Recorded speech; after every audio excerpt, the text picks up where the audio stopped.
Dear friends, आज हम ovulation के इंडिकेटर्स देखने जा रहे हैं।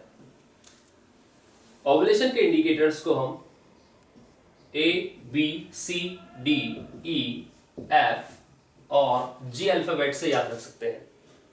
A for abdominal pain. Menstrual cycle के मिड में जब ओवुलेशन होता है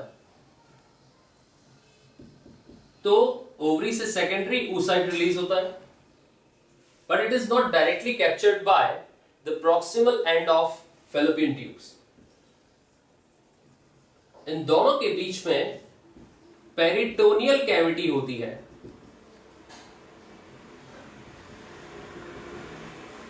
So, as soon as the ovulation occurs, the empty Graafian follicle is converted to corpus hemorrhagicum.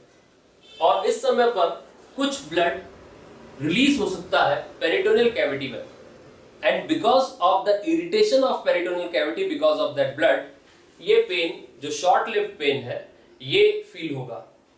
So this is a fleeting type of abdominal pain और short lived abdominal pain. German में इसके लिए एक word है, that is मिटेलश्मर्स। इसका मतलब होता है मिडिल पेन। तो ये मिड साइक्लिक पेन है जो 20% फीमेल्स में ऑब्जर्व किया जाता है मेंस्ट्रुअल साइकिल के टाइम पर। Now the second one is basal body temperature. ये बेसल बॉडी टेम्परेचर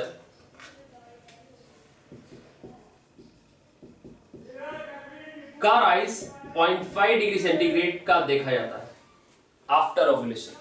क्योंकि जैसे ओवुलेशन होता है तो एम्प्टी ग्राफिन फॉलिकल पहले कॉर्पस ह्यूमोरेजिकम में कन्वर्ट होती है and soon it becomes the corpus luteum. ये कॉर्पस ल्यूटियम से प्रोजेस्टेरोन हार्मोन निकलता है which is thermogenic in nature. तो उस हार्मोन की वजह से 0.5 डिग्री सेंटीग्रेड शिफ्ट होता है टेम्परेचर का। So mid cycle shift of temperature is observed during menstrual cycle after ovulation. Now the C LH surge. हम जानते हैं ओवुलेशन के 8 से 10 घंटे पहले LH हार्मोन अपने पीक को अचीव करता है, दैट इज LH सर्ज। तो ये LH सर्ज रिजल्ट करता है ओवुलेशन में। तो यदि हम LH हार्मोन का कंसंट्रेशन उसके पीक पर देख पा रहे हैं तो इसका मतलब है कि ovulation is going to occur. D is discharge.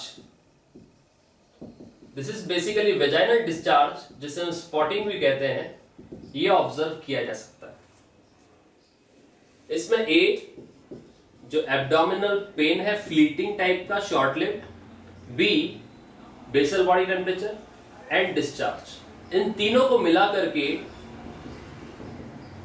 Ovulation cascade भी कहा जाता है। Now E for examine spinnbarkeit. Spinnbarkeit test से इलास्टिसिटी का इंडिकेशन लिया जाता है। जो सर्वाइकल म्यूकस होता है इट बिकम्स मोस्ट इलास्टिक, और सबसे ज्यादा स्ट्रेचेबिलिटी सर्वाइकल म्यूकस की हम देखते हैं ओवुलेशन के टाइम पर या उससे जस्ट थोड़े समय पहले।